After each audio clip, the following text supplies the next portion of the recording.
Hello, YouTube watchers. Welcome back.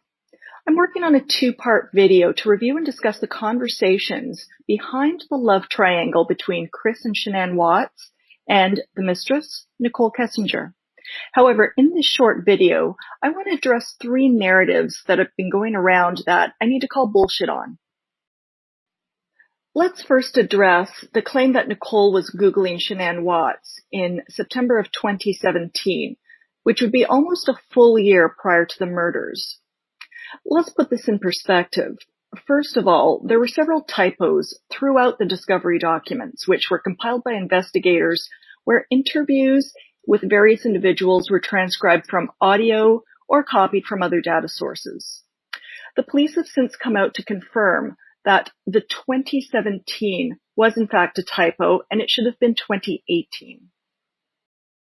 Second, Nichol hadn't even started working at Anadarko until early 2018, so a more reasonable assumption is that they saw each other around a couple of times in the months prior to having a personal conversation, which matches up with her timeline. Next, as many of you have, I've worked at many different companies throughout my career, large and small, and I've been chummy with many of my coworkers, male and female, many who have been married.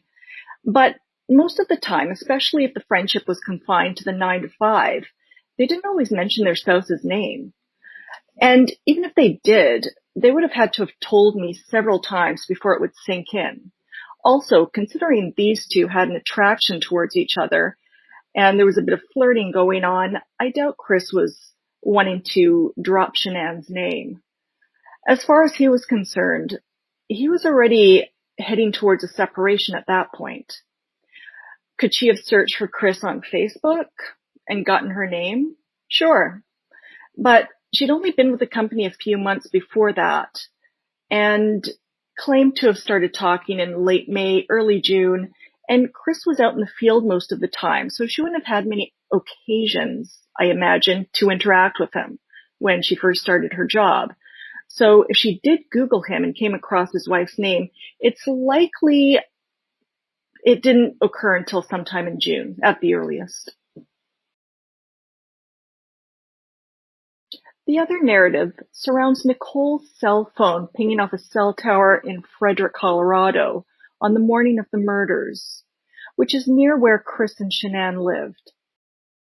Nichol lived in North Glen, at the bottom left of the map, and their office was in Platteville near the top right.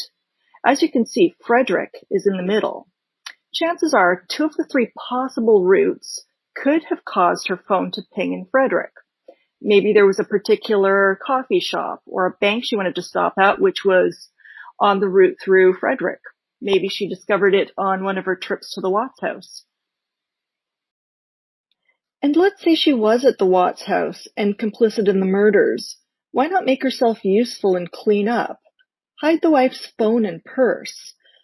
Dispose of any incriminating evidence if she's as cunning and calculated as some people think she is. Alternatively, she and Chris were having a lot of conversations about moving forward with their relationship. She probably figured his kids and eventually Shanann might be part of her life, and curiosity got the better of her. It's very possible she did a drive-by to look at the house and see if she could catch a glimpse of the wife and the kids, especially knowing Chris was out in the field and wouldn't catch her creeping. It's only human to be curious. Side note, I did notice the house is blurred out on Google Maps, and I was thinking it must be really annoying for the neighbors to have random people constantly driving by their homes, taking pictures of the Watts house. Finally, there was much ado about her wedding dress search in early August. Just because she was searching for wedding dresses doesn't mean she was involved in murders. It's possible it didn't even have anything to do with Chris. After all, her best friend was engaged. Perhaps her friend was asking her opinion on dresses. Then again, for any girl, it's fun to look at wedding dresses and rings and envision your wedding.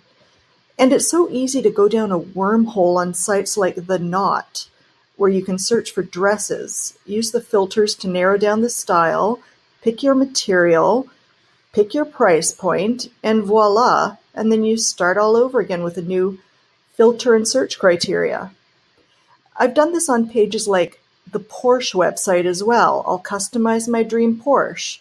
Doesn't mean I ever plan to buy one, unless this YouTube channel blows up with your help. But anyhow, reality is, many of us have even watched those Say Yes to the Dress shows. I know I've watched a couple of episodes with zero intention or chance of getting married.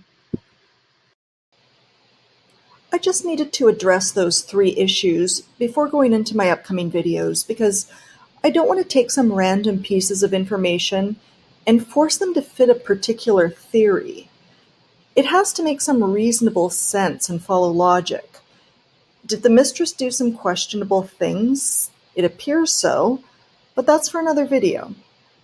If you have any thoughts on the points I made in this video, I look forward to reading your comments below.